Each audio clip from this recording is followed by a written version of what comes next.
which are what are now Yeah, yeah. movies. Oh, no. Yeah, don't I'm really. good. Hey, everyone, thank you. We're gonna get started here this evening. Before we start our regular meeting here on Thursday, October 13th, if I can have everybody please stand for the Pledge of Allegiance. Okay. I pledge allegiance to the flag of the United States of America and to the republic for which it stands, one nation, under God, indivisible, with liberty and justice for all. Yep.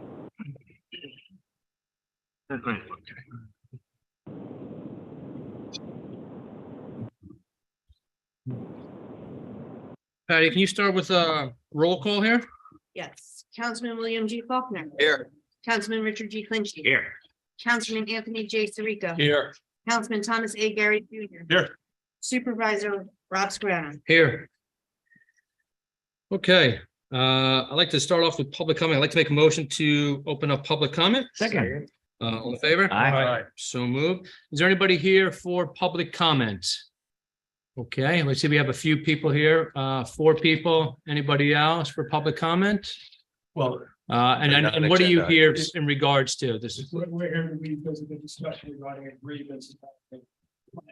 Business activity in the residential community. okay, is that everybody here for the same thing? No. Yes, there's multiple Yeah. people that are Most here. people are. Most people. Anything different? Is anybody here for something different? Anybody for a different topic? Anybody for a different topic? Sure. Why don't you come up and that'd be great. State your name. And those who are here for the other topic, don't worry, we are gonna. Yeah, those are you. We're gonna listen. We're going to address it. I'm going to move it to a discussion item. An actual agenda item. Yeah, hi, good evening. I'm Robin Anderson, 9 Cypress Lane in Shenorock. And I'm here with a group of my fellow residents of Shenorock regarding safety, traffic safety in particular. We'd like to thank, we met with Chief Linkletter and Nick DeVito a couple of weeks ago as a group. There were about 25 of us. And then Nick did a drive-through in Shenorock with us also. But we are very concerned about the safety, and we really would like to ask the board to give us a spot on the agenda or meet with us as a group to address these safety issues. The speeding, the narrow roads, it's not very well lit. And it feels like we're often taking our lives in our hands just trying to walk the dog or people with children. So I know my husband had spoken to you, Rob, Correct. about a meeting, and we really like to ask that we have the whole board present, not just a few people. We're looking at hopefully getting the speed limit reduced under the New York State law to 25 miles an hour. Speed bumps, which I know has been a huge point of contention. So we'd like to have the whole board and Chief Linkletter and Nick there, along with probably 30 residents to review it. How long usually would that presentation? I know your last presentation took about 45 minutes or so, right? I think with discussion, it was about 45 minutes. Yeah, under an hour, definitely. Under now. Okay. I mean, it's a pretty long discussion topic during a town board meeting, is when we have other items to discuss. So that's where I was trying to weigh out the time frame of it all, right? Mhm. If there is a way for you guys to send us the presentation and maybe break it down a little bit, so we can maybe keep it to 15 to 20 minutes with the discussion, that would be great, just under the time frame. But we have many things that we handle on a discussion coming up here. We only have one in the month of November. Okay, so, and then we're getting right into almost crunch time in the December area. So if we can get that down to maybe 15, 20 minutes, I'll be more than happy to throw it on there. But a 45-minute time frame to have that discussion is rather long. We can get it down to 20 minutes. And we can, in the meantime, We'll be the soul of brevity. you've already met with Nick and you've met with Chief Linkletter. Yes. So, I mean, we individually can speak to both of them as well before Get up your to speed. presentation and sort of get a sense of what was discussed. Right. And I have the letter I sent to Chief Linkletter that I can forward to the board also. Yeah, that would be which great. If outline any of many that our information, concerns. we have that. So why don't you give my office a call on Monday or Tuesday of next week, and we'll schedule you guys for the November. I'll be in Italy, but my husband will do it. so. Okay. And I know you guys have a long discussion. I've talked to Chief Linkletter. I've talked to Nick DeVito as well about the situation there. I know that they're working on a few ideas to help. I don't know if everything will get resolved or everything will be there, but I think there's a few ideas that they have that could benefit. but we'll be more than happy to put you on that. And I'll say this just from experience of having sort of these discussions in other neighborhoods. Once we do start talking about maybe some of the remedies that might be available, you will have pushback. Mhm. Because most of the people you're talking about, the speeders and all that, live there. It's not people who are coming from outside the neighborhood. We So know. you will have people who will push back against speed bumps, who will push back against stop signs, who will push back against a lot of that stuff. So Mhm. again, just to be aware, because we say we're gonna do things and then we have a police officer sit there and write tickets. And then 2 weeks later, we get people complaining who live, I'm getting a ticket where I live and all that. So, Well, slow down. I'm just saying, be prepared for it, because Yeah. that's what always happens. We're used to it. So. Well, we've seen it on Facebook, so. Okay. yeah. Go Okay. ahead. Go ahead. Can I have just a question for you? When you say speed limits, are you have particular roads you've discussed with Chief Linkletter and Mr. DeVito? Or you're just saying everywhere in Shamrock? Central you Rock want could be it- 25, yes. They're narrow roads, they're windy, there's no sidewalks. But you have people driving through, right? That's really the issue, cutting. Then Well, that's someone really was where the cutting speed through, is. but this morning I was out walking the dogs and I saw a neighbor pull out of a side street. I happened to know who they were and she gunned the engine and she came flying by me and she must have been doing 40 already and she just pulled out. Hmm. So it's people that are cutting through, but it's also residents. It's everyone. Yeah, you should have written her. It's a frustrating chronic issue. All of us almost. Yes, always. It is, of but we course. need to address it. We just can't keep shrugging our shoulders and saying it's a problem everywhere. We have to do something about it. Yep. Before So you asked them if you can, you're going to talk to us about lower the limit and increase the enforcement, I would assume. increase the that's- enforcement and then put in some traffic calming measures. Yeah, that gets into, you know that whole discussion on that. I've been around the block a few times with discussions like Yeah, that. so I suggest I got the ticket. we'll talk to Nick and to the chief and get some information beforehand, and then Right. if you can get on the agenda. Yep. We can have a discussion where we're at least a little bit more educated. I know the supervisor is, but the four of us will be a little bit more educated about what was discussed already as well. Yeah, and we'll do that. Like I said, just hold that to about 15 to 20 minutes. That would be great. We could do Okay, that. so just give us a call. Making sure that we have, sources to address what we want. Yeah, and if you could just have a point person who's going to do most of the talking that day, right? So we can keep it moving along. Yes. we will Okay, do and that. that, and then we'll take from there. Okay. Okay?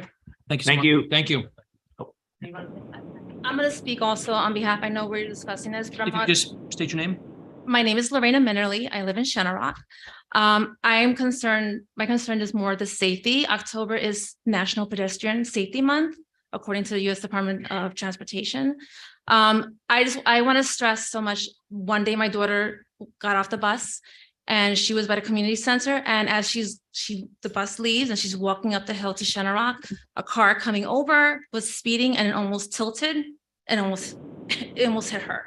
So this is my concern as a safety issue. There's so many young families and so many older families there who walk their dogs, walk their babies, they have carriages. I know we don't have sidewalks, but if we can find a remedy or a medium somewhere where we can come up of a method to somehow reduce or somehow just bring awareness of this issue, because it is a safety issue and a public health issue. Thank Yeah. you. All right, thank you. Thanks. We'll see you next. Sorry. Hi, sorry. I'm Wendy Archer, 2 Crest Drive North in Shadow Rock. And I just also wanted to make the point that, so for example, last year I had an illness that led to a temporary disability where I couldn't walk very quick. And I didn't go visit my neighbor for about 6 months because it's so treacherous trying to get across the street.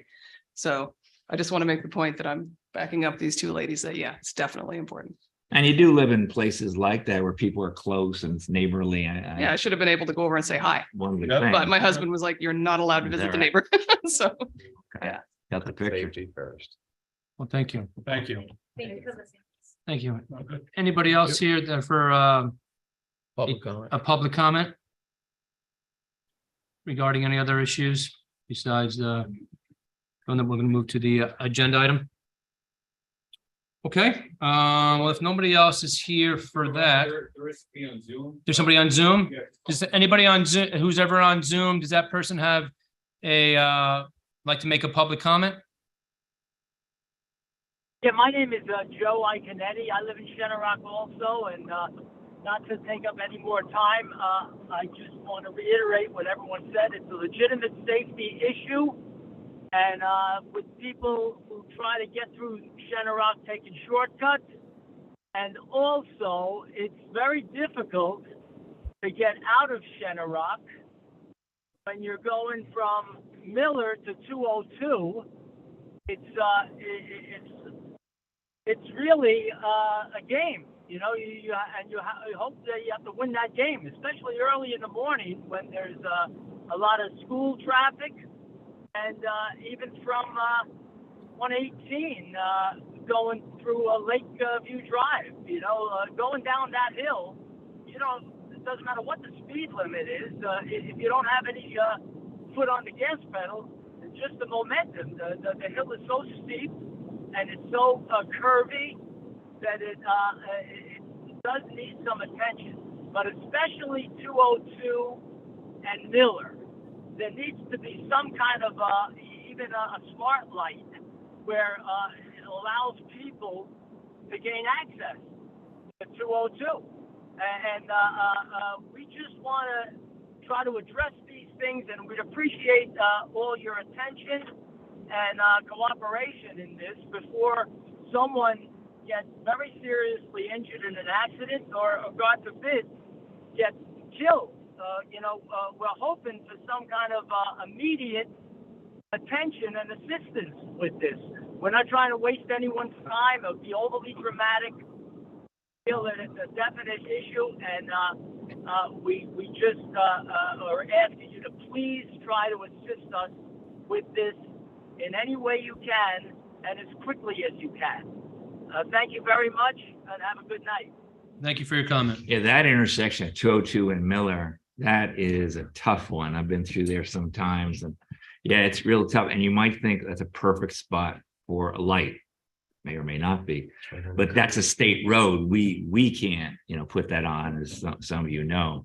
But it might be something that we can ask. At least the state does an investigation. They look at traffic patterns and everything like that. It might be something though that'd be worth asking them to do. Is that an appropriate place? Because that's a tough intersection. Absolutely. Ask them and petition to them quickly. Again, before someone gets seriously hurt or, God forbid, killed. I know you can't snap your fingers with this, but the sooner it gets started, maybe we can get some results. Well, this is the first step in the process. So, right. Okay. This is our first step in the process that Thank we will take a look at everything. Okay. Appreciate you taking that first step. Thank you. Thank you so much. Appreciate it. Is there anybody else here for public comment besides the daycare discussion? Okay, if there's no one else here for public comment, I'd like to make a motion to close public comment. Second. All in favor? Aye. Aye, so moved. Next is approval of minutes. I'd like to make a motion to approve the minutes as shown on the agenda. Second. All in favor? Aye. So moved. Department reports. Patty, you want to give us an update? Sure, I have reports from the town clerk, building inspector, zoning board of appeals, plumbing, bureau of fire prevention, parks and recreation, planning and engineering, tax receiver, and director of finance. Okay. So let's go to other matters here for the town board. I'd like to give our Somers COVID-19 update. As of this evening, there are active cases here in Somers. There are 61 active cases. And new cases, there are 7. I believe that's right around the same number as last week. So looks like we're moving in the right direction. It seems to be holding pretty good. But usually we do see a spike increase around the holiday time, especially starting around Halloween. We see an increase in the spike right there. So I think that just want to give everybody just to be careful, be cautious. Do the daily activities you need to do, wash your hands. So try to do what we can to, stop the spread if we have one here. Number 2 on our list here, the town board and myself would like to congratulate Ms. Patricia Calva, our Town of Somers Town Clerk, for achieving the designation of Master Municipal Clerk, the MMC, which is awarded by the International Institute of Municipal Clerks.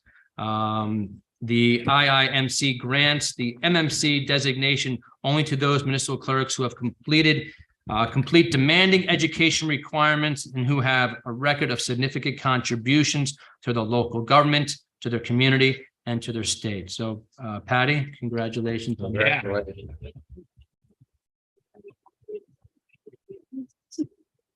Thank you. Patty is known throughout the state. Even today, I was in a town clerk's office in another town. The town clerk there spoke glowingly of Patty.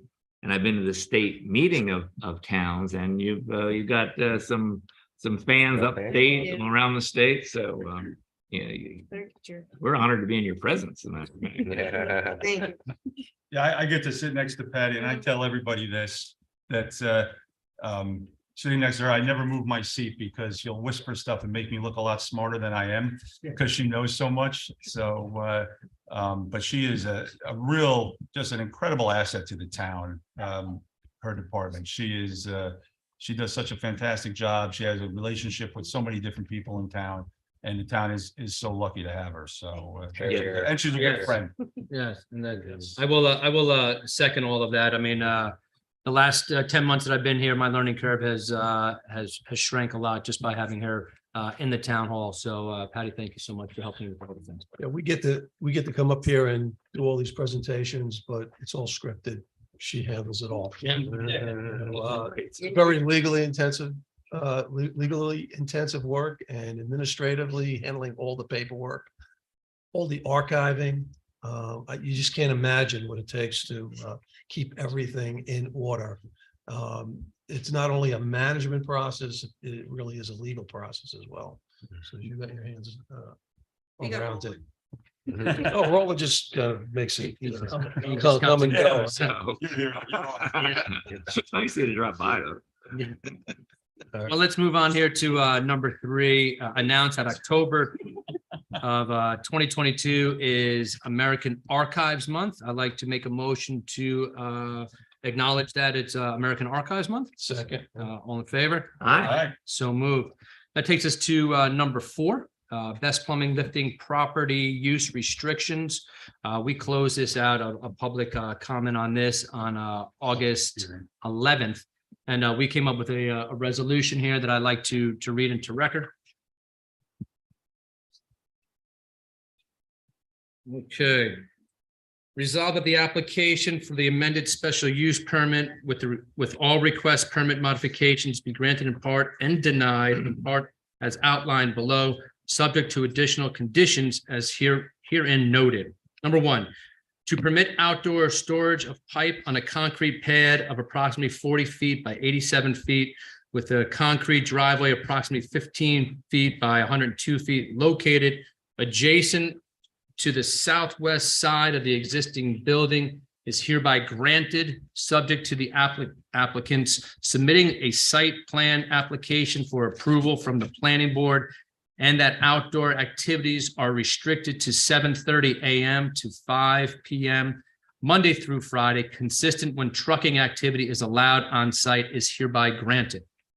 Number 2, to change warehouse and office operations from Monday through Friday to Monday to Saturday with no trucking activity permitted is hereby denied. To change the current warehouse operations from 6 a.m. to 6 p.m. to 5 a.m. to 6 p.m. is hereby denied. To change the principal business activities from 8 a.m. to 5 p.m. to 7 a.m. to 5 p.m. is hereby denied. Number 5, remove the trucking activity restriction from 7:40 a.m. to 8:15 a.m. on Mondays to Fridays is hereby granted. And it be it further resolved that all other conditions are outlined in the 2010 approval resolutions remain in full force and effect. The applicant will be able to submit something in a year from now if they would like to go over and clarify some of these requests that they have. Okay, I'd like to make a motion here to adopt the resolution. Second. All in favor? Aye. So moved. Okay, that brings us up to, we're going to add on the agenda here for this evening. I know we have many people here, and we'll give you a little bit of time here to your daycare discussions. Is there a point person that would like to come up and start this discussion? If you would state for your name again and address, that would be greatly appreciated. Sure. Stuart Finkel, 150 Pines Bridge Road. And I just want to start off by saying I'm not asking for a cop to put on our road to give tickets to everyone. Okay, so that's not necessary. I think, I'll start as a point person. I'm sure other people might have some things to bring up. If you recall, we were here in September. We raised a grievance about having a planned group daycare center in a cul-de-sac on our street. In our view, a commercial business activity in a residential community.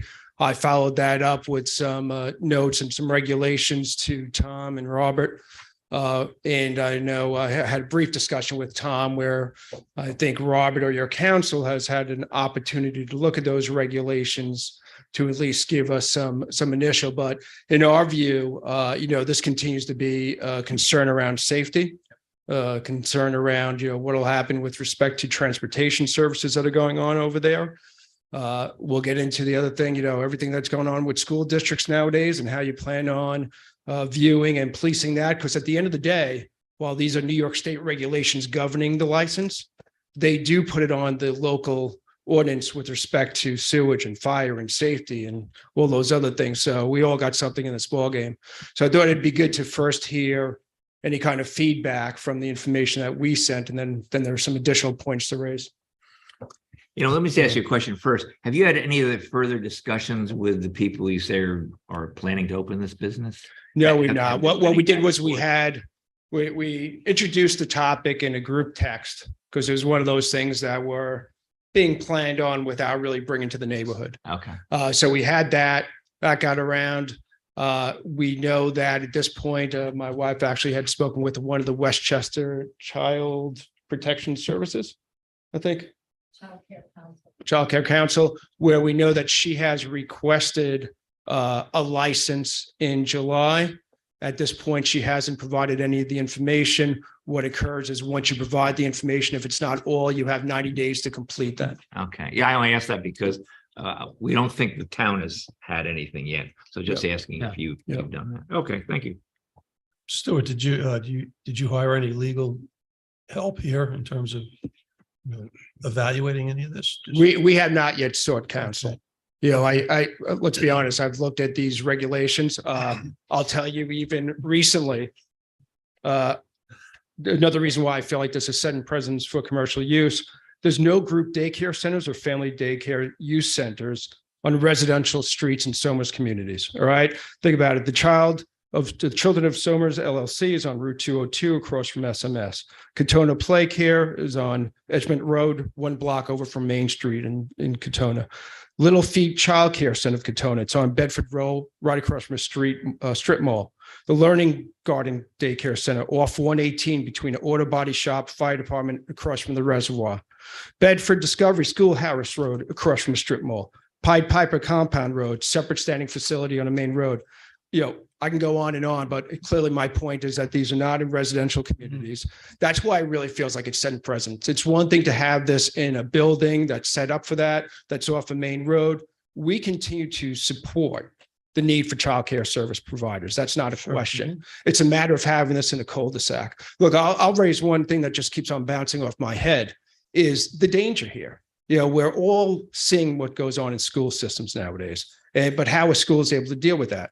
They set up entrance barriers. They set up metal detectors. This is a residential community. This is a person's house. We're not going to have those things here. So you're sitting at the end of it, and there's no background check done on the people that are going to be using this service, right? The potential background check on the individual, but not necessarily on the people who will be bringing their kids there. And, it's just another worry about. This weekend, and it was funny because I'm here with one of my neighbors, and we actually saw the couple that's planning on opening it. And what are they doing? They're pushing the carriage with one of their kids. The other 2 kids are on bicycles. I see kids all the time. It's a real worry about this additional traffic that's going to be on this road and not necessarily knowing these individuals. Yeah. So Stuart, that was a great presentation in terms of comparative. There's more, but I'm sure. thank you for so But far. No, An attorney. Well, I was just gonna say that Mr. Finkel and I had a conversation and I explained the initial information that I had gotten, but I suggested that you come to the meeting because getting it from Tom Garrity, I'm not an attorney and God forbid I'm wrong. Or something changes. So that's what I'm glad everybody came here. We want to listen to everybody.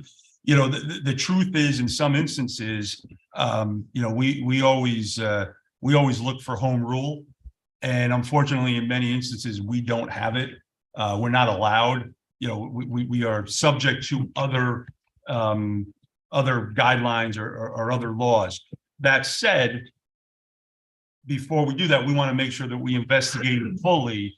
So we can determine that, yes, this is accurate. It does apply to this. I mean, some of the things that we're talking about, we understand that it might be for some other types of facilities. I'll use that word.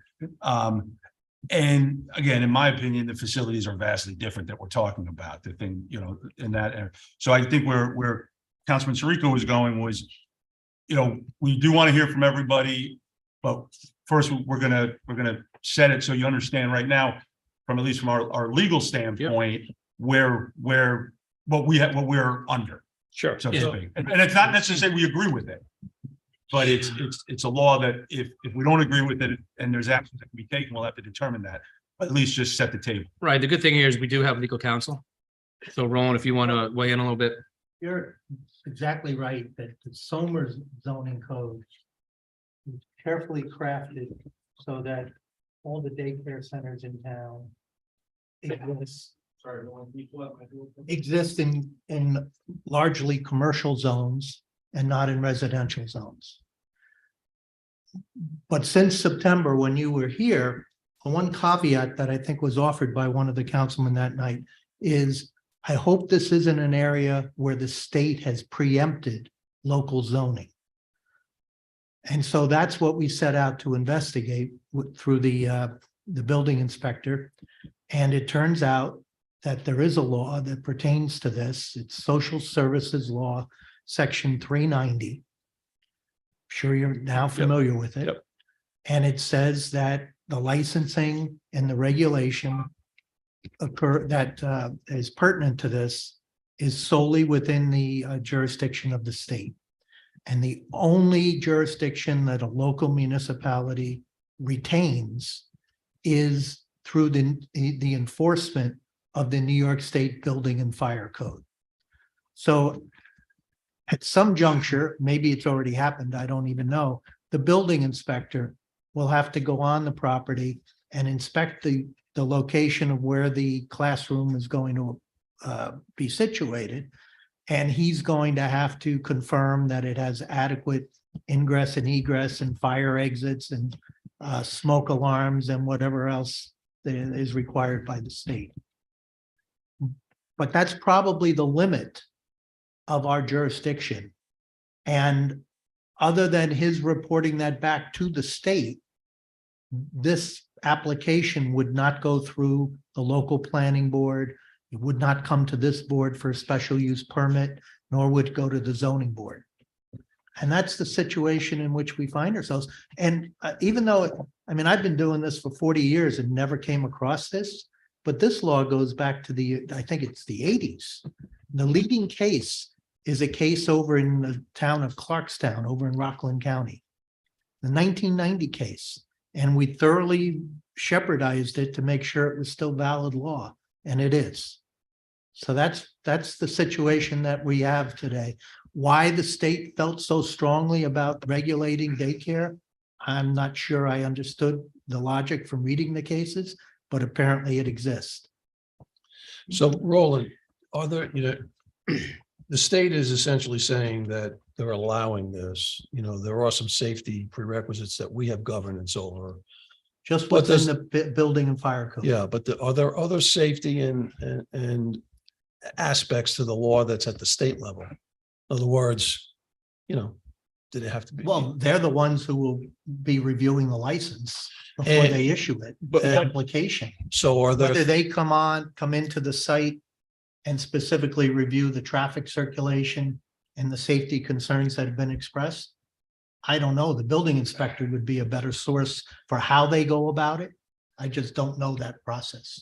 We may need to dig into those rules. I understand your point about the case law, but then there's other rules that New York State's putting in order to provide that license. Right. And it does so- seem like they're pushing the buck to Somers with respect to sewage, water, safety, travel, and especially the transportation.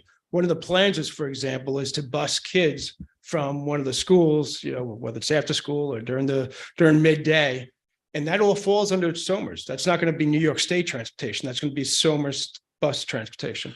Well, that is It'd be school Somers, New district. York, you mean Somers School. School district. Yep. But that's a New York State organization. The Don't- school has to provide, so the school has to provide transportation. But don't you have to be 5 in order to be on a school bus? I don't think the nursery school. Yeah, I don't know I about. don't I think don't- you can ride public. I bus. think It's that's actually school programs. You have to be kindergarten.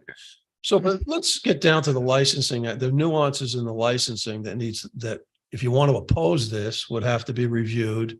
And you would have to hold them accountable to that. Mhm. If there are avenues where you can find that would oppose, would derail it because there are prerequisites in the location or the safety or. Even water and sewer is There's no not water and local. sewer That's over there. done by the county.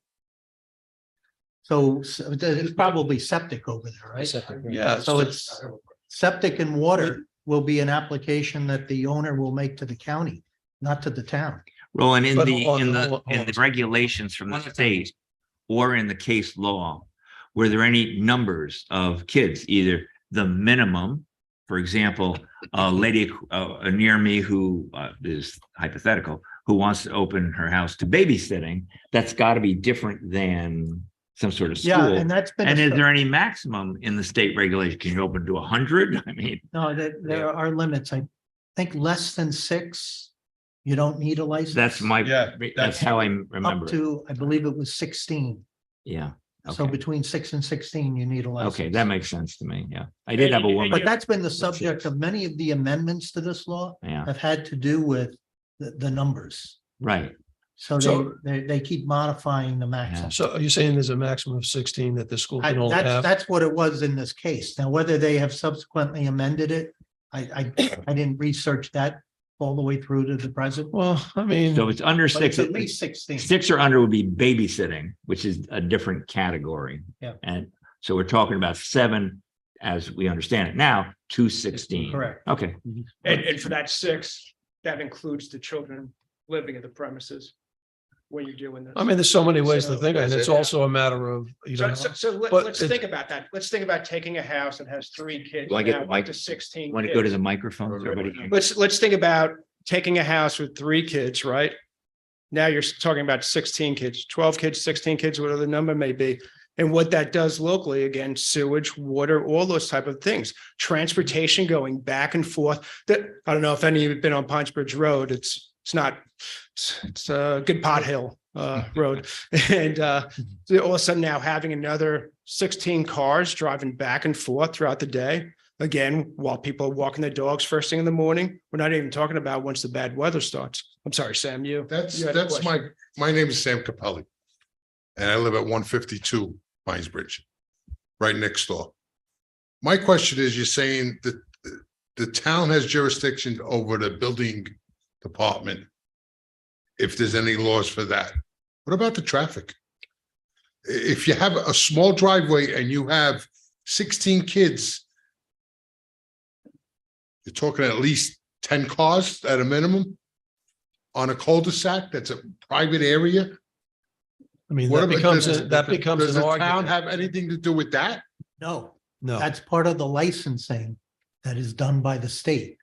I'm assuming that at some point, people from the state come and visit the site before they grant the license.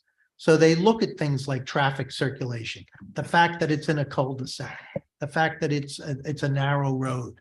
You have to believe they look at that, whether or not they're persuaded by it, God knows. I mean, we're looking for arguments to fortify our position. And so we get into these theoretical discussions. School buses go down to cul-de-sacs and make big turns. The biggest school buses. I understand that, but what I'm saying is you're not gonna have school buses here. You're gonna have families dropping off their Yeah, kids understood. because they're younger kids. So you're gonna have families dropping off their kids. And just to come around the cul-de-sac and they have a driveway that you could fit one car through and it's I downhill. understand. They're not gonna pull down their driveway.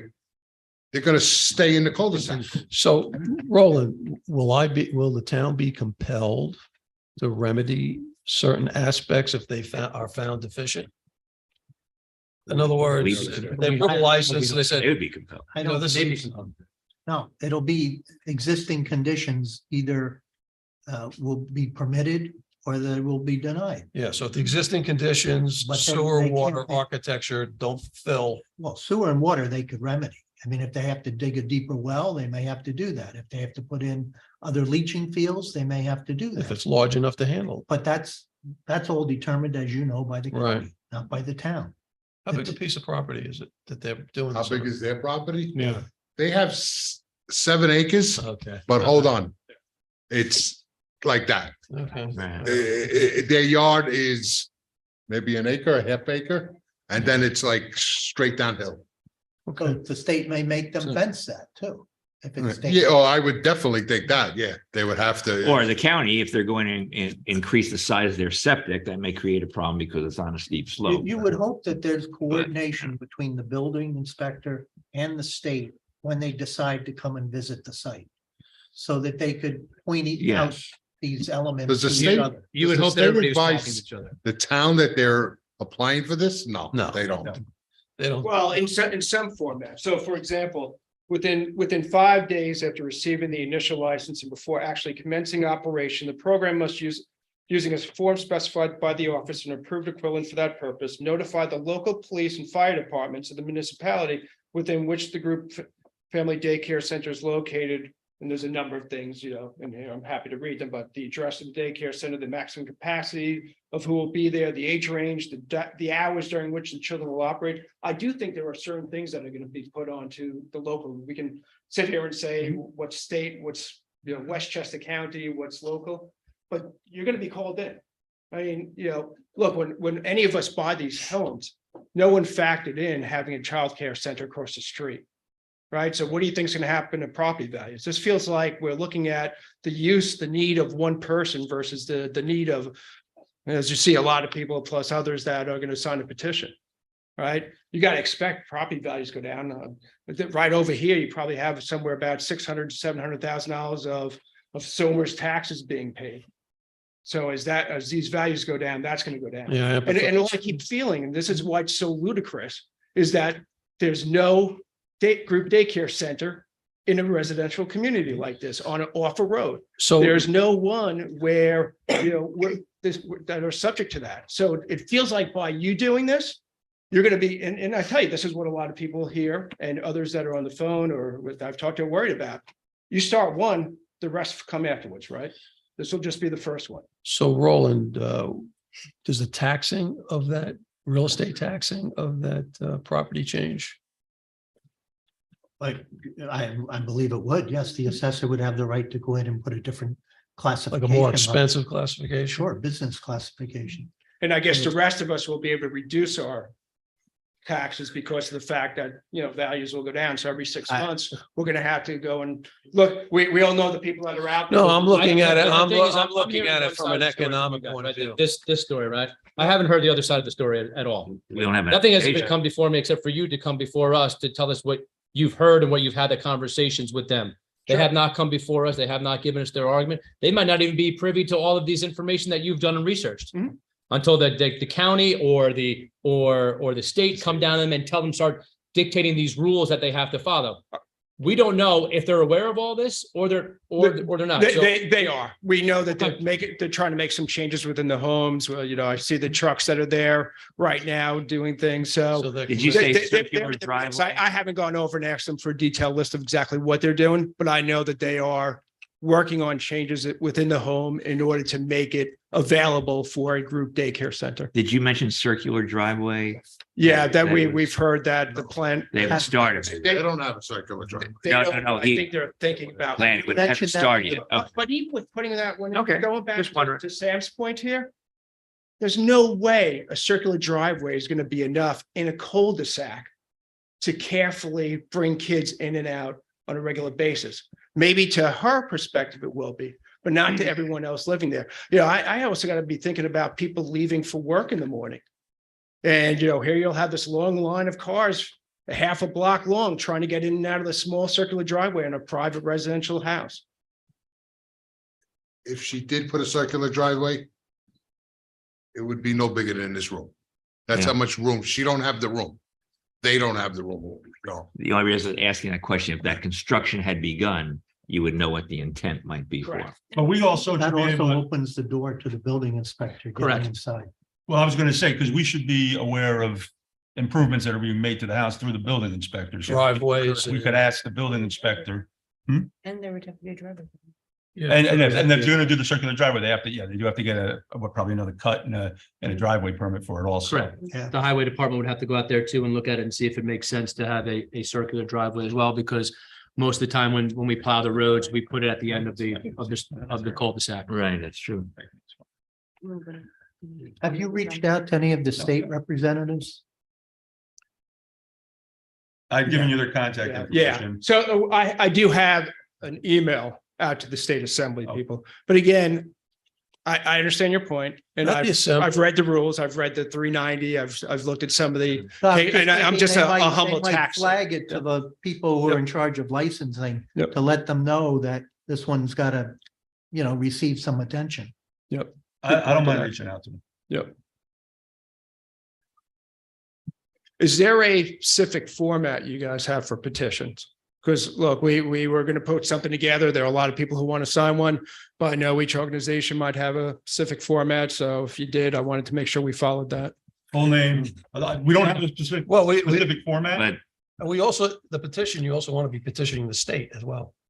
Yep. Yeah, I wouldn't just, I wouldn't just focus it here. Just make sure you have their full names County. and address. An address. And maybe, Yeah. well, is there a preamble that you need to have? Well, with we the can put petition? together You can put No, together that's one. There's Oh, nothing. no, but we've there's got not a- petitions with only first names and like it just says X. New York, which means First- nothing to me.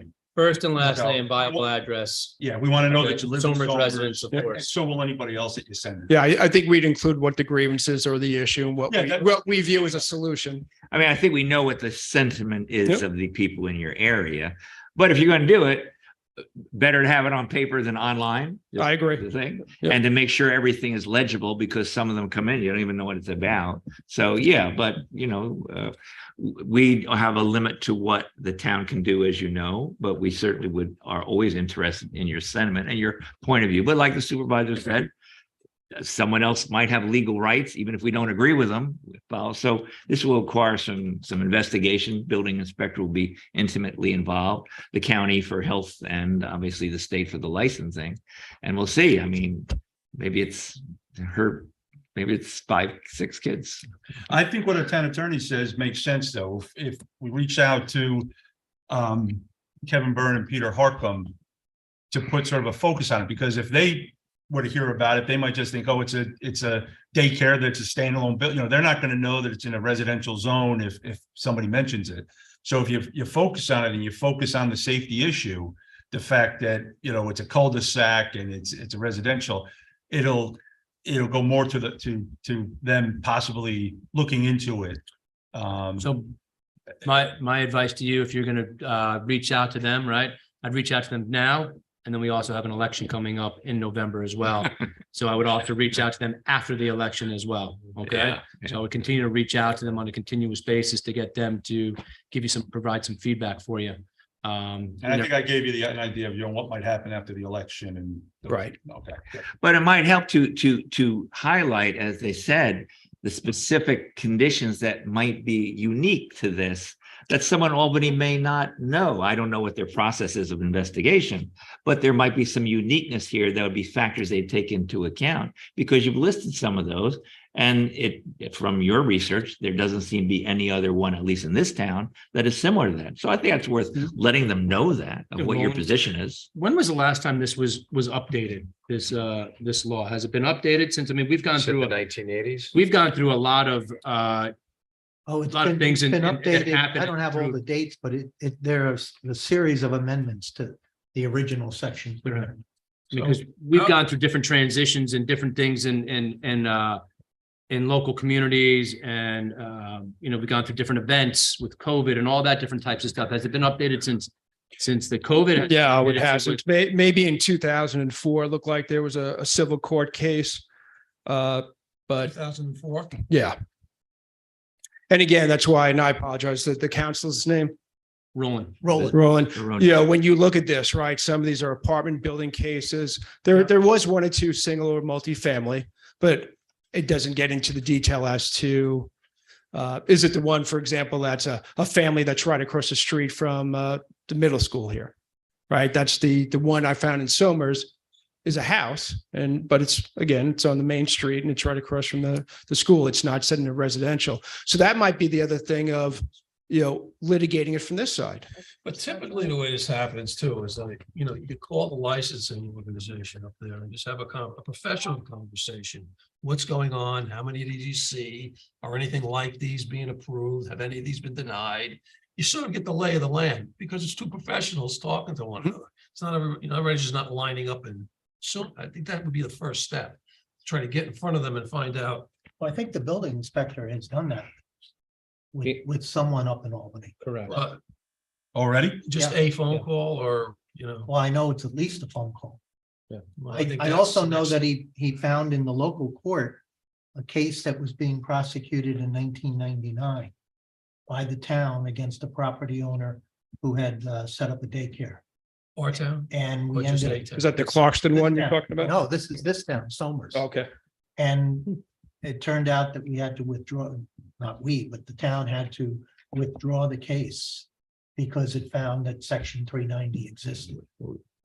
That was in 1999. That was a woman named A.B. Maurer. So that there was at least one back then. Maybe it doesn't exist anymore. It was a residential. Yeah. When you say the law has been updated, are you talking, he mentioned court decisions. Are you saying court decisions or its No, actual the- regulations have been updated by the The state? regulation of been section updated. 390 has been amended over the years. Okay. To provide for different coverage for different types of facility. Yeah. Different definitions, and they've changed the limits of the numbers of children. Wasn't always up to 16. Oh, I see. All right, So so, they've had a series of those. but none of the others seems to be pertinent to this particular case. Right. There's two different things. The last set of regulations were updated on October 13, 2021. That's New York State child daycare. And then there's the cases that you're talking about. And again, even going back to it, advice to local communities. It bears remembering that local communities retain full jurisdiction to enforce the New York State Uniform Fire Prevention and Building Code in all daycare facilities. Yep. Right. And that was in that. And then, as I say, in a few other areas, I talked about the transportation, talked about the fire, the police. Yep. So it all feels like it comes back to this. And look, guys, I promise I'll only bring one prop each time I'm in front of you. Last time I brought my property tax bill, if you remember, I had received it the day before. We dutifully paid it. Thank you. Yep. It is impressive, as I'm sure we all read, Westchester's the best places to live. Privacy seeking paradise, Somers. That's right. Is that right? Yep. The town of Somers is, and I'm not going to read the full thing. It's half a page. I promise. Oh, good. No, we paid for it, so yeah. Yeah, No, we just- it is good press, but is it true press? Right? That's what I'm questioning. The town of Somers is one of Westchester's best kept secrets. Located on the Putnam County border, it occupies 33 square miles, but is not as well known as such nearby towns as Katona and Yorktown. Yet its residents have deep roots. Remember that, deep roots. So That's a lot of true. us have deep roots here. I mentioned last time, we're now going on our 26th year here Right. compared to the people wanting to do this that are 3-4 years in and have their house off and on market. Okay, yet its residents have deep roots. Here's your big part. My big part. We're Thank you. big square mile wide, but a very tight knit community, says Robert Scarano, Somers Town Supervisor. Okay, We are. I'll skip a paragraph then. All that space offers a lot of privacy. Somers was for many years a summer getaway. Now it's year-round haven. Somers only started to get built up when the I-64 came up in the 1970s with the addition of IBM and PepsiCo in the 90s, says Scarano. That's when people really started to find the hidden treasures of Somers. And it goes into a lot of other great PR points about Somers, which we all believe in. But that's why when something like this occurs and you tell me, you know what, you should have asked beforehand, what happens if someone wants to build a commercial property across the street? If we weren't so tight knit, you wouldn't be standing here. Yeah, I hear you. Okay. But, you know, that's why this is so important to us. That's why this is, you know, we're passionate about it. We're business minded about it. We believe in the overall perspective of the need for the childcare service providers. There's no doubt about that. It's making sure it's in the right place, not in my backyard. I don't know if anyone else has any other questions. You did a good job. Good job. You did a pretty good job. Appreciate your passion and. I mean, I think what we need to do is figure out a path now. I mean, there's a couple of avenues that we need to look at. We need to talk to the building inspector. I think we need to reach out to our state senator and assemblyman, both now as I think Mr. Clinton said, or somebody said, and after the election, when there will be a new assembly member. We know now that the current assembly member will no longer be here January 1st. He's running unopposed. He's running unopposed, and he's going to be the new Putnam County exec. So we'll find out who that is come November.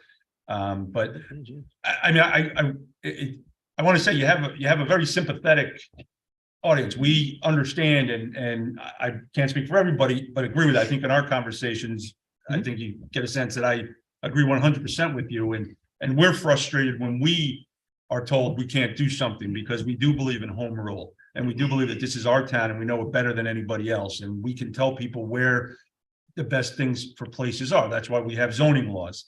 But in some instances, we, as I said at the beginning, we were told, but again, I don't think we leave it there. I think we continue to look into it, continue to push it.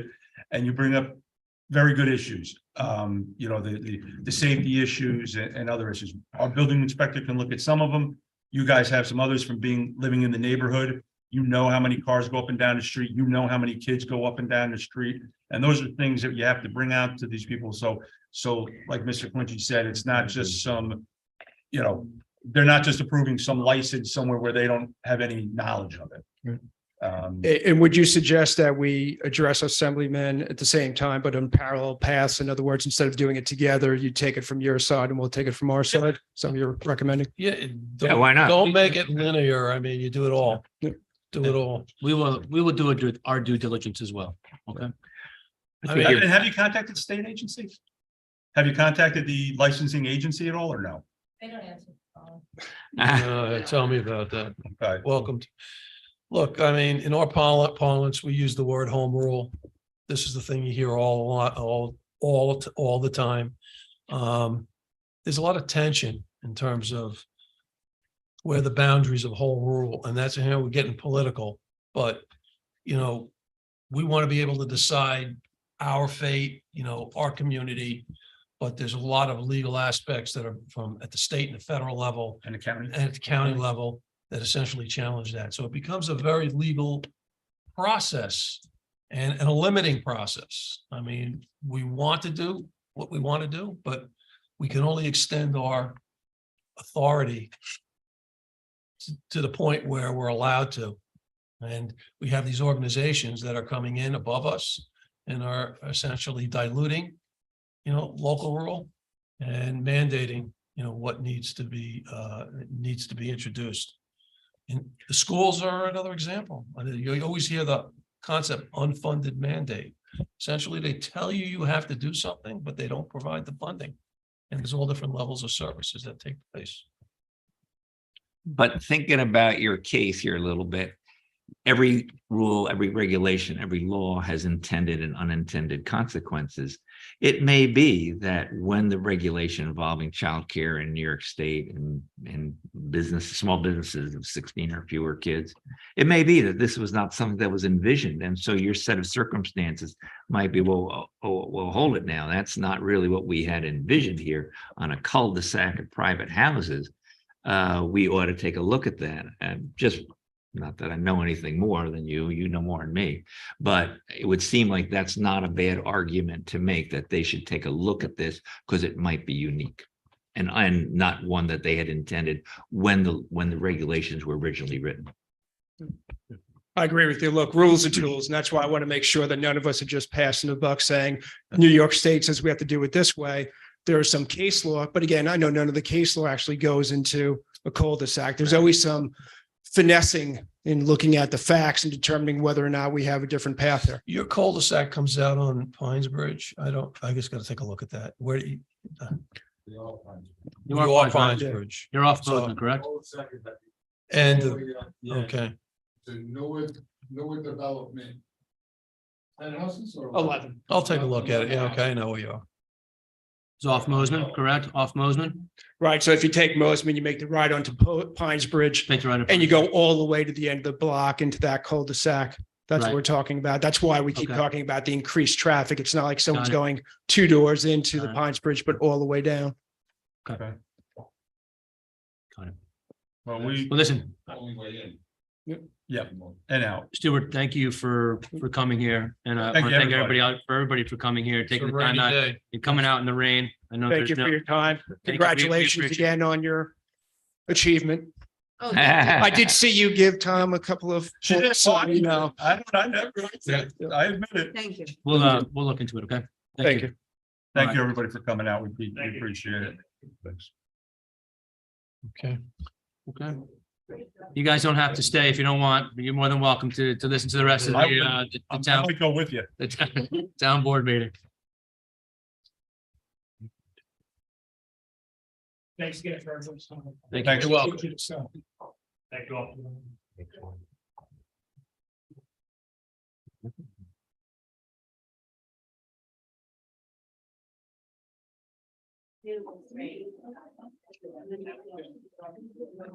Place on this map. You're a good spokesman. Yeah, you did a good job. You did a good job. 2 Pines Bridge. Pines Bridge Road. I know a job, a little more efficient. I looked it up last time. All right, well, get everybody out of the view of the camera here. All we're good? We're gonna ask, I know it's raining, but if you're gonna speak, we need you to step outside. Yeah, Can I actually speak? okay. They're working their way through. All right, well, let's head on here to number 5.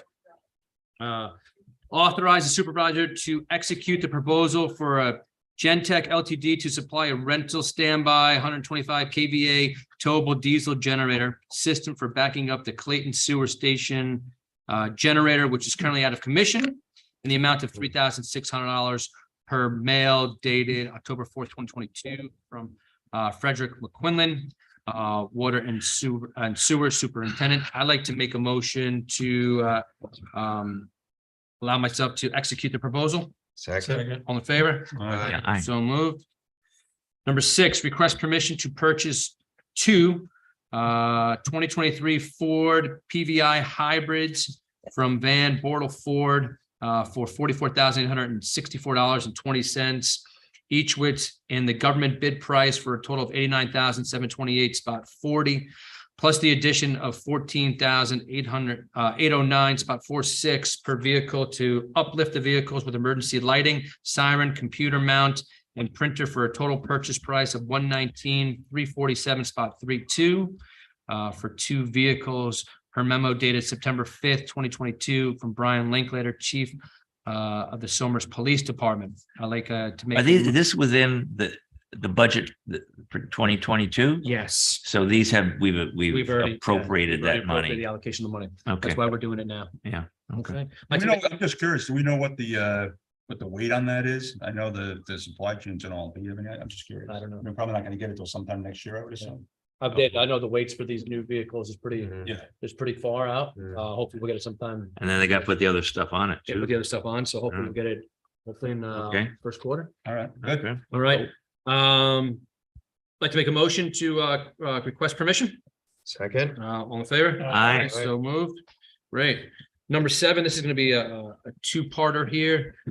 Request permission to pursue an online dog license component for the existing BAS system with an initial cost of $1,800 and then an additional $350 per year for ongoing support services. I'd like to make a motion to request that permission for that, make that A. Can I get Second.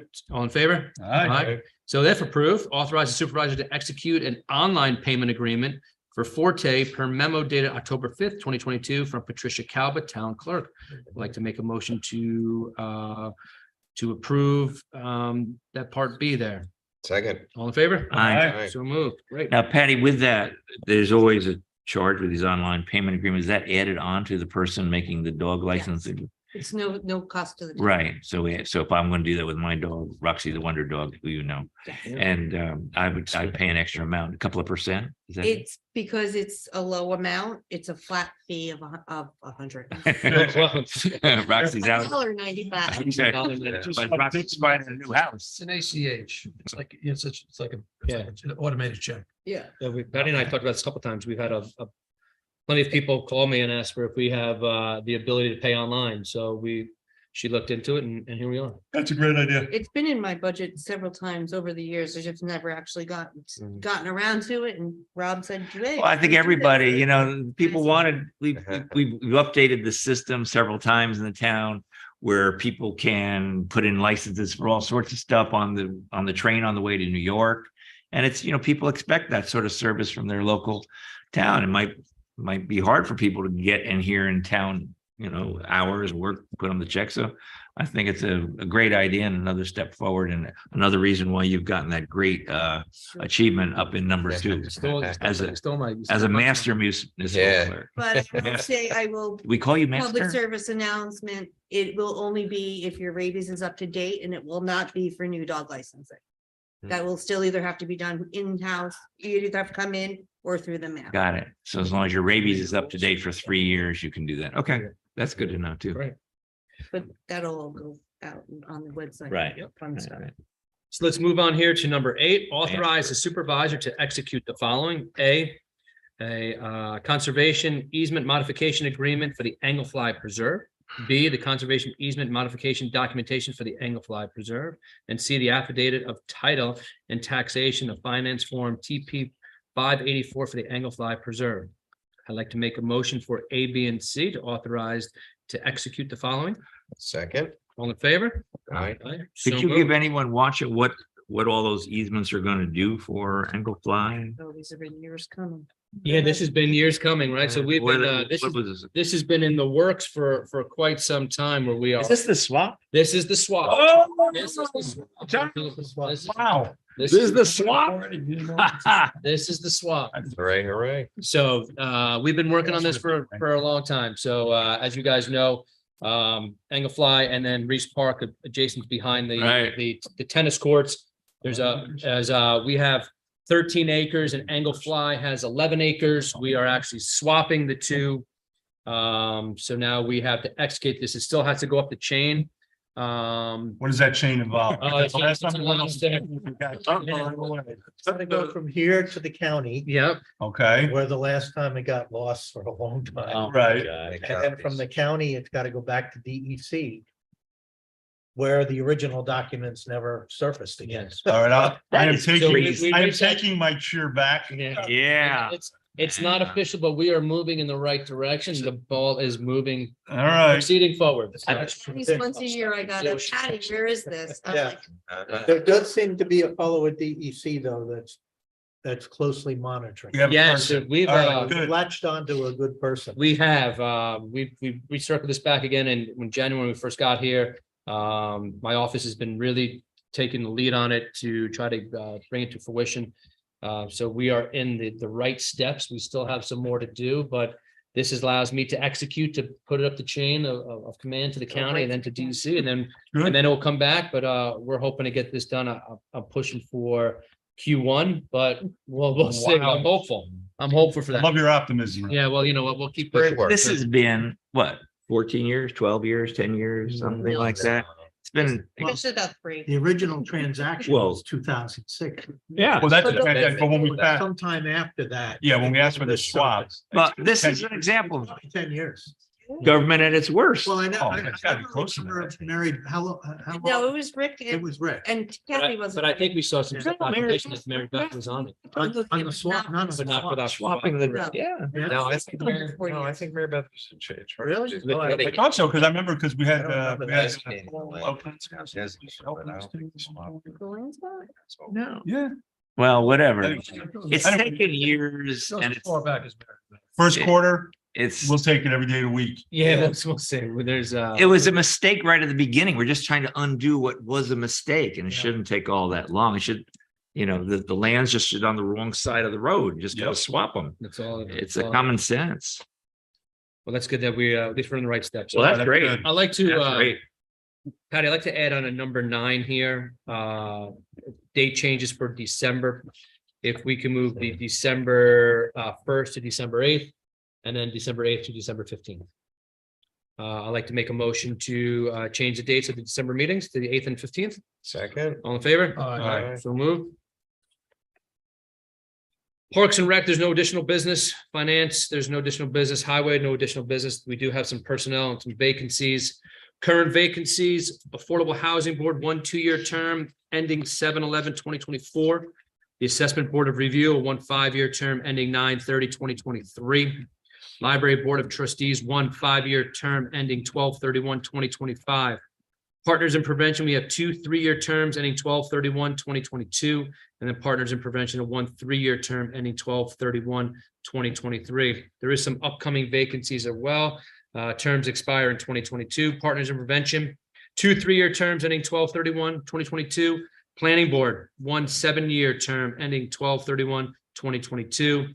Zoning Board of Appeals, 2 5-year terms ending 12/31/2022.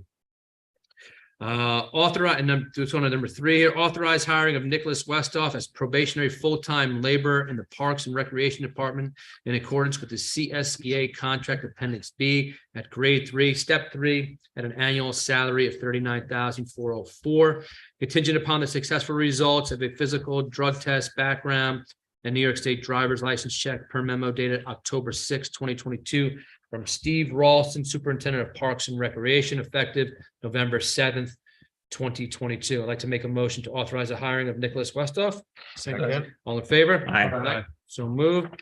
And number 4, authorize the reappointment of Bart Lansky to the Somers Assessment Board of Review to a 5-year term ending September 30th, 2027. I'd like to make a motion to authorize the reappointment of Bart. Second. Yeah, All in second. favor? Aye. Aye. So moved. Planning and Engineering, there is no Guy. additional business. Police, there is no additional business. That was my thing. The consensus agenda here, I'd like to make a motion to approve the consensus agenda as presented. Second. All in favor? Aye. So moved. And then let's bring this to the calendar here. October 18th and the 20th, we will be holding our department budget hearings. November 10th at 7 p.m., we are going to be combining the town board work session and our Regular meeting. in a regular meeting as well. And then we just talked about December 8th and December 15th. The 8th will be the work session and the 15th will be our regular meeting. And we're doing the November because of the voting Of the voting. schedule, The right? voting session. Yeah. And Correct. there will be early voting, right? There is early voting again this year. So the times will be posted on our website if for people who want to get out early to vote. I urge everybody to go out there and make their voice heard for whatever political affiliation you are. It's one of the best things that you can possibly do is to vote for the person who you feel would be the best person for the job. We do have some announcements. If I can find them here. Yeah. Oh, no, right, what am I? Somers Bulk Refuge Drop-Off, Saturday, October 15th to Saturday, November 12th. And that's Monday through Friday from 7 a.m. to 4 p.m. And that's Saturday, 7 a.m. to 12 p.m. at City Carting or Wind Waste and Recycling, 241 Route 100, and that's right across from the Highway Department. E-Waste Recycling Day, Saturday, October 15th, 9 to 1 p.m. Somers Intermediate School, 240 Route 202, Somers, New York. $10 per car, donations to keep Somers beautiful. We have that on our website as well, what you'll be able to bring there. Somers Library Foundation, Race to Support Our Library. That's Sunday, October 16th. That's 9:30 a.m. The start of the race at Reese Park, 82 Primrose Street. You can run, you can jog, you can walk, you can volunteer, and hopefully you're out there to cheer on some people. Westchester County Mobile Shredder. is coming again to Somers. We had a great, the last time that was here, it was a great event. Cars were almost to the road, bottom of Reese Park. And that is Tuesday, October 18th. And that's 10 a.m. to 1 p.m. Reese Park again, 82 Primrose Street. YMC of Central and Northern Westchester Halloween Parade, Sunday, October 23rd, 2:15 p.m. lineup. 2:30 we'll step off at Reese Park, 82 Primrose Street. It's free family event, trunk or treat games, and a costume contest. Trunk or treat, you gotta love it. Very Somers expensive. Partners in Prevention is excited to present what is that? Thrivers, a roadmap for building the skills our children need to thrive. So Thriver, with renowned author and educational psychologist Michelle Borba, EDD, and that is Tuesday, October 25th, and that is from 7 to 8:30 p.m. That's via Zoom, and you can register at no2prevent.org, and that is the number 2. Volunteers are needed for Keep Somers Beautiful, Saturday, November 5th, 2022, and Sunday, November 6th, 2022, and again 9 to 12 p.m. Supplies and registration at the town hall, the Elephant Hotel right here. Pickers invest for a $10 deposit, and please bring cash for that. Somers PTA proudly presents their 50th year celebrating holiday happiness. One of the great events there. That is Saturday, November 5th. That's 10 a.m. to 4 p.m. That's at Primrose Elementary School. Rain date will be Sunday, November 6th. And if you have questions, we'll put that on our website. There is an email for you to ask questions. The Town of Somers Veterans Day Parade, hosted by the Somers Lions, will take place on Monday, November 11th. Parade is at 10:15 a.m. start here at the townhouse. Rob, Yes. Friday. Monday's not the 11th, Friday. Friday's Yeah. 11. Oh, so what day is it? It's a Friday. It's a Friday. It's Friday 11th, right? But Friday is the 11th. the Monday will be the, Well, that'd be the 14th, but I don't think it's that. Yeah. It's celebrated on 11/11. it's celebrated on 11/11, right? Yeah. Yes, that would be 11th Friday. day, 11th day. Yeah, so that'd be Friday. Sorry, sorry. Yeah, that's not a Monday holiday. That's an actual day holiday. Yep, so that's Friday, November 11th. Thank you very much. Parade is at 10:15 start at the townhouse. Ceremony is at 11 a.m. Veterans Memorial Cemetery. Refreshments to follow at the townhouse. For more information, contact Lion Kate O'Keefe. And she gave her number here. That's very nice of her. 914-384-1612 or Kate, K-A-T, and then O, and then O'Keefe, O-K-E-E-F-E @gmail.com. And then again, our food scrap recycling in the town of Somers. Again, the town does not supply countertop bins or compostable bags, but you can purchase them on Amazon. And I know we're looking into that a little bit. Yeah. Thank you. Brought a problem. man. So, There it just is. Forgot that. So I went over to Lewisboro where they sell that. And so I suggest that we look into doing something similar or even partnering with them, see if we can get it more. So this is what they sell. They sell a kit. So they give you 3 things. $25. I think actually the price is going up, she told me. And so you get with it bags, 20 bags, which you put in this. So this is what you put near your sink. Then you get the bags and you put them in this where you put it somewhere else. And then you take this over the food scrap and you go, boom. So these are compostable bags. So they sell you the whole kit so you can just go home and do it. So I bought that. So I think maybe it's something we should look into whether, is it feasible? What are the advantages, disadvantages, or whatever? We talk to them over there, but talk to the people who head their committee over there.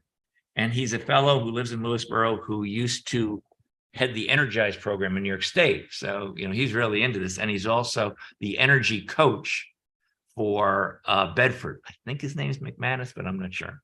And so he knows he's into this sort of thing, saving the earth big time. And but I think we should just look into it and see if we want to do something like that so that people because it's cheaper than going on Amazon to buy all these things. The only thing people would have to, they said, we don't keep giving you an endless supplies of compostable bags, that Got you're it. going to be on your own. So we'll. But it, you set the thing up and then people kind of get an idea what they're going to do. So we're setting this up at my house. So anybody has any food scraps, bring them over to me and I will take them. Right there. You got any lamb chops on you, any bones, any extra corn? Yeah, yeah. He's driving by his house. Just park, throw in the back. Yeah, sure. Rich, thanks for bringing that in. It's up, and I love that. I love on that they have. Oh, yeah. They have a little logo, but they also tell you what is able to be used there for the compostable bags. So which is great. Well, and just if you could just send me a message tomorrow on who you talk to, and I'll call them tomorrow. Yeah, I actually was the town clerk I was referring to Then I'll- before, but I'll find the guy. She gave me his name, another piece of paper. I'll send that to Cool. you. And so we can make that content. Yeah, so it's fruits and vegetables, meat and poultry, fish and shellfish, dairy products, bread and pasta, rice and grains, eggshells, chips and snacks, nuts and seeds, leftover and spoiled food, coffee grounds, paper filters are okay too, tea bags, no staples, paper towels and napkins, cut flowers and compostable bags, no plastic bags. No wipes, no plastic bags, no trash, etc. So they do put the sticker on here, That's which I pretty cool. thought, and at their site, they have a big version of the sticker right at the site. Very passionate. That's pretty cool. It was good. Compostable bags, though, that's something I haven't thought about. I didn't even know there was a difference between that and biodegradable. So you can buy compostable bags. Yeah. Bill, anything else to add for tonight? Yeah, just tomorrow night, Somers is hosting Pelham on their March for Another title. So, and it's also homecoming. There was a big bonfire this week to celebrate it as well, dances, etc. So go Tuskers. Good luck tomorrow. Yeah, one of the cool things. Go ahead. Tom. I was just gonna say, and if you're a parent, check your email. They just sent out sort of the rules and regulations for the crowd. They're expecting a huge crowd. The supervisor will tell you why in a second, Yeah. but they've talked, I don't know where they get this number, but like 5,000, which seems crazy to me, but Both teams are undefeated. Two undefeated teams, Yeah. but you have K through 8th grade boys and girls who are going to be there for the flag football and for the youth tackle football here in town. And they've been doing this for the past couple of years, make a big production out of it. And this they've is been doing it longer than that. Yeah, My yeah, kids yeah. did it, yeah. Yeah, so we've been doing it for the last couple of years with my son Brady, and then my daughter's done it once or twice now, and they love it. The kids get to run onto the field, the excitement on them. They're all dressed in their flag football uniforms and their jerseys, and the boys wear their jerseys as well. So it's just a great night. Come out and support. It should be a great game. 2 undefeated teams. So Good weather too. great Yeah, weather it's as supposed to well. be beautiful. Good football weather. Anything, Rich? No, sir. Thank you. No, thank you. Anything? Good. No. Just remember again, the 31st is Halloween, so be careful out there when you're driving around at night. The nights are getting it's getting darker a lot quicker out there, so just be careful when Halloween approaches. And if that is it, I'd like to make a motion to adjourn tonight's meeting. Second. All in favor? Aye. Good night, everyone.